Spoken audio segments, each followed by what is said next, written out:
개념의 지속학습입니다. 다음과 같은 순서로 발표를 진행하겠습니다. 개는 제너레이티브 어드버서리얼 네트워크로 생성자와 판별자 간의 적대적 방식의 학습을 통해서 우리가 원하는 데이터 분포에 근사하는 모델입니다. 최근 개는 좋은 성능과 함께 다양한 활용 범위를 가지고 있는데요. 초고해 상도의 이미지를 생성할 수 있거나 좋은 인터폴레이션 성능을 내며 데이터 어그멘테이션, 이미지 인페인팅, 혹은 이미지 슈퍼 레솔루션 등의 다양한 곳에 활용되고 있습니다. 기존 딥러닝 모델은 주어진 전체 데이터셋에 대해서 학습을 하게 되는데요. 지속학습은 모델 학습 시에 전체 데이터를 사용할 수 없는 상황을 가정합니다. 따라서 순차적으로 들어오는 태스크에 대해서 차례차례 점진적으로 학습하는 시나리오를 말합니다. 인간과 다르게 딥러닝 모델의 경우에는 딥러닝 모델에게 지속학습은 어려운 문제입니다. 그림을 보시면 가장 위에 초록색 선이 모든 데이터를 가지고 학습을 한 어퍼바운드 모델을 의미하고, 그 아래에 있는 다양한 색깔들의 선이 이제 지속학습 알고리즘을 적용한 모델들의 성능을 분류 정확도를 의미합니다. 근데 이제 어퍼바운드와 비교했을 때에는 꽤 많은 차이가 나는 것을 볼 수 있습니다. 이는 오른쪽으로 갈수록, 즉 태스크의 길이가 길어질수록 그 분류 정확도의 차이가 더 커지게 되는데요. 이는 태스크의 길이가 더 길어질수록 망각 현상이 더 심해짐을 의미합니다. 겐의 지속학습은 마찬가지로 이제 순차적으로 들어오는 태스크에 대해서 겐이 차례차례 각 태스크를 학습하는 것을 의미합니다. 그래서 이제 과거 태스크에 대한 이미지를 누적해서 생성하는 것이 겐 지속학습의 목표라고 할 수 있겠습니다. 그림에서 보시면 첫 번째 태스크에 대해서 학습이 완료된 G1 모델이 존재하는데, 이를 새로운 태스크인 두 번째 태스크에 대해서 새로 학습을 하게 될 경우에 두 번째 태스크 이미지뿐만 아니라 첫 번째 태스크 이미지도 함께 누적을 해서 생성하는 것이 목표입니다. 그래서 쭉 T번째 태스크까지 학습을 하게 될 경우에 첫 번째 태스크부터 T번째 태스크 이미지까지 모든 이미지를 고루 잘 생성하는 것이 목표입니다. 그러나 별다른 지속학습 기법 적용 없이 각 태스크에 맞추어 파인 튜닝을 시키게 될 경우에 분류 모델과 마찬가지로 치명적 망각 현상이 발생하는 것을 볼 수 있습니다. T번째 태스크까지 학습한 겐에서 T번째 태스크 이미지만을 생성하는 그 개념도입니다. 이와 같은 문제를 해결하기 위한 기존 겐 지속학습 방법 중에서 이제 대표적인 방법으로 제너레이티브 리플레이라는 방식이 존재합니다. 제너레이티브 리플레이는 직전 겐이 생성한 이미지를 리플레이하는 방식인데요. 그림에서 T번째 태스크에 대해 학습을 할 때 T-1번째까지 학습된 겐을 가져와서 그 겐이 생성한 이미지와 새로 들어오는 T번째 태스크 이미지를 함께 학습을 하여서 망각 현상을 완화하는 방식입니다. 그러나 제너레이티브 리플레이 방식의 경우 겐 지속학습에서는 비교적 어려운 태스크에 속하는 사이파10 데이터셋에 대해서 후반 태스크에 이르러서는 거의 알아볼 수 없는 이미지를 생성하는 모습을 볼 수 있습니다. 그림은 각각 세 번째, 여섯 번째, 아홉 번째 태스크까지 학습된 겐이 생성한 이미지를 비주얼라이즈 한 건데요. 보시면 뒤로 갈수록 점점 더 뭉개진 이미지를 생성하는 것을 볼 수 있습니다. 이에 대한 원인은 겐이 생성한 이미지와 실제 이미지 간의 간극이 존재하기 때문인데요. 제너레이티브 리플레이 방식은 직전 태스크까지 학습된 겐이 생성한 이미지를 판별자가 리얼로 간주하도록, 리얼 이미지로 판단하도록 학습하기 때문에 성능 저하가 발생하게 됩니다.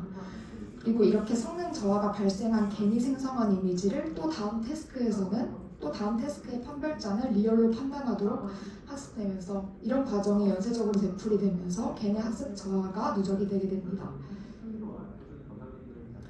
따라서 사이파 10과 같은 비교적 어려운 태스크에 대해서는 진짜 이미지의 일부를 저장하는, 그리고 그 기존 지속학습 분류 모델을 위한 지속학습에서도 많이 쓰이는 방법인 리허설 기반 방식을 고려해 볼 수 있습니다. 리허설 기반 방식은 현재 들어오는 태스크의 이미지 중 일부를 리허설 메모리에 저장하고 새로운 태스크 학습 시에 그 리허설 메모리에 있는 이미지를 함께 학습하는 방법인데요. 리허설 기반 방식의 문제는 괜히 리허설 메모리에 있는 이미지만 생성하는 것이 아니라 더 다양한 이미지를 생성하기 위해서는 리허설 메모리에 많은 이미지를 저장을 해야 하고 이는 많은 메모리를 필요로 하게 됩니다. 따라서 저희가 제안하는 방법은 리허설 메모리에 진짜 이미지를 저장하는 것이 아니라 진짜 이미지에 대응하는 사이즈가 훨씬 작은 크기의 잠재 벡터를 저장하는 방법을 제안합니다. 잠재 벡터의 경우 잠재 벡터는 이제 걔네 입력이 되는데요. 이미지에 비해서 훨씬 작은 사이즈를 짓는데 사이파 10 데이터셋의 경우에는 3바이 32바이 32바이 즉 3072차원 이미지에 비해서 이제 레이턴트 벡터는 128차원으로 같은 메모리에서는 24배 더 많은 이미지 정보를 저장할 수 있게 됩니다. 그렇게 이제 이미지에 대응하는 잠재 벡터를 걔네 인풋 스페이스에서 찾는 방법인 캔 인버전을 활용해서 잠재 벡터를 찾게 됩니다. 제안하는 방법의 프로세스에 대해 먼저 간략히 말씀드리겠습니다. 먼저 태스크 제로에 대해 학습이 완료된 모델을 G0라고 하면 태스크 제로의 이미지 중 일부를 G0에 대해서 인벌전한 잠재 벡터를 Z0라고 하고 이 Z0를 리허설 메모리에 저장을 합니다. 그리고 첫 번째 태스크가 들어왔을 때 리허설 메모리에 저장된 Z0를 G0로 복원한 이미지와 새로 들어온 1번 태스크 이미지를 함께 학습시키게 됩니다. 그리고 이렇게 1번 태스크에 대한 학습이 완료가 되면 기존에 1번 태스크에 있던 리허설 메모리는 이제 G0를 이용해서 인벌전이 된 잠재 벡터이기 때문에 이를 그 G1에 대해서 인벌전된 잠재 벡터로 바꿔주게 됩니다. 그리고 첫 번째 태스크에 새로 들어온 이미지 중 일부를 마찬가지로 G1에 대해서 인벌전하여 Z1을 만들어주게 됩니다. 이렇게 다음 태스크를 위한 리허설 메모리 구성이 완료가 되면 그 두 번째 태스크 이미지가 들어오게 되고 마찬가지로 그 두 번째 태스크에 새로 들어오는 이미지와 그 리허설 메모리에 저장된 잠재 벡터를 G1을 통해 복원한 이미지를 함께 학습하게 됩니다. 이런 과정이 계속해서 반복이 되는 프로세스로 구성이 되어 있습니다. 그렇게 말씀드렸던 것처럼 태스크 T에 대한 학습이 끝난 후에 리허설 메모리를 구성하는 단계는 이제 T-1 시점에 리허설 메모리를 업데이트하는 과정과 T 시점에 들어오는 실제 데이터를 인버전하는 과정으로 이루어집니다. 이 두 과정 모두 캔 인버전을 사용하게 되는데 캔 인버전은 주어진 이미지를 캔이 가장 잘 복원하도록 하는 잠재 벡터를 캔의 인풋 스페이스에서 찾는 방법입니다. 그림에서처럼 실제 이미지에 해당하는 잠재 벡터를 레이턴트 스페이스 상에서 Z에 대응시켜준 모습을 볼 수 있습니다. 캔 인벌전의 종류는 크게 세 가지가 있는데요. 먼저 최적화 기반 방법, 그리고 인코더 학습 기반 방법, 그리고 이 둘을 결합한 하이브리드 방법이 있습니다. 저희가 제안하는 방법은 최적화 기반 방법을 사용합니다. 최적화 기반 방법은 잠재 벡터 Z를 걔네에 통과시켜 생성한 이미지와 그리고 인풋 이미지인 X 둘 간의 거리를 최소화하는 방향으로 Z 자체를 옵티마이즈 하게 됩니다. 여기서 생성한 이미지와 실제 이미지 간의 거리로는 이제 L2놈 등의 거리 척도를 사용합니다. 그래서 이제 그림을 보시면 레이턴트 스페이스에서 먼저 Z를 랜덤으로 이니셜라이즈 해주고 이렇게 차례차례 그레디언트 디센트를 통해서 Z 자체를 옵티마이즈 하게 됩니다. 그리고 이제 리허설 메모리를 구성하는 방법에 대해서 자세히 말씀드리겠습니다. 먼저 T-1 시점에 리허설 메모리를 업데이트하는 과정은 T-1 시점 리허설 메모리에 있는 잠재 벡터들을 G-T-1로 복원하고 이렇게 복원된 이미지를 GT에 대해서 인버전을 해주게 됩니다. 그리고 T 시점에 들어오는 새로운 데이터에 대해 잠재 벡터를 만드는 것은 GT에 대해서 인버전을 해줘서 ZT를 만들어 이제 리허설 메모리를 구성하게 됩니다. 이렇게 리허설 메모리를 구성하는 방법에 대해서 설명을 드렸습니다. 그리고 실험은 실험 세팅의 경우 데이터셋은 사이파10 데이터셋을 사용하였고 각 태스크에서 한 개의 클래스가 들어와서 총 10개의 태스크로 구성된 지속학습 시나리오에 대해서 실험하였습니다. 사용 모델은 한 개의 풀리 커넥티드 레이어와 3개의 디컨볼루셔널 레이어로 이루어진 생성 모델을 사용하였고요. 그리고 워셔스타인 로스의 그레디언트 페널티를 결합한 손실함수를 사용하였습니다.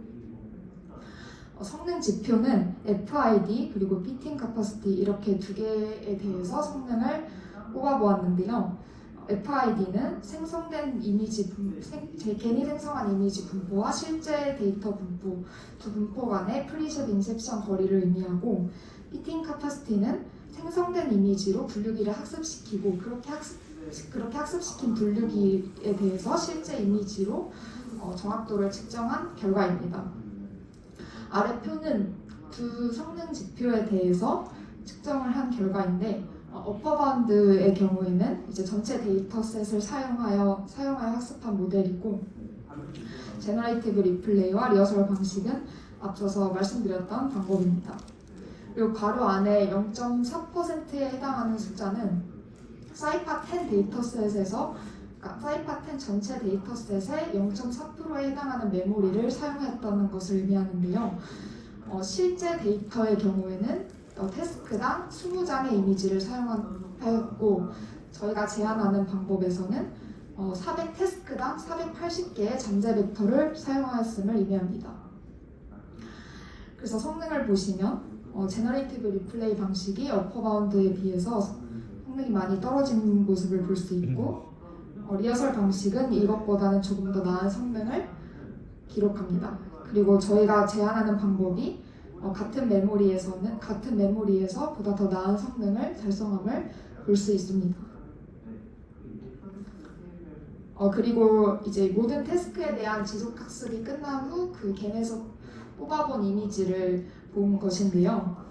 제너레이티브 리플레이 방법은 거의 알아볼 수 없는 이미지가 보이고, 그리고 이제 리허설 방법의 경우에는 태스크당 20장의 이미지만을 사용하기 때문에 마지막 태스크인 트럭 이미지 위주로 생성을 하는 것을 볼 수 있습니다. 그리고 저희가 제안하는 방법은 비교적 다양한 클래스의 이미지를 생성하는 걸 볼 수 있습니다. 마지막으로 결론입니다.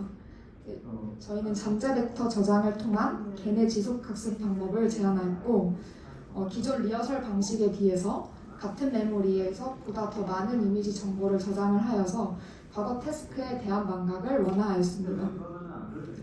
그리고 사이파10 데이터셋에 대해서 이제 기존 겐 지속학습에 비해서 더 나은 성능을 보임을 정상적으로 보였습니다. 네, 발표는 여기까지입니다. 감사합니다.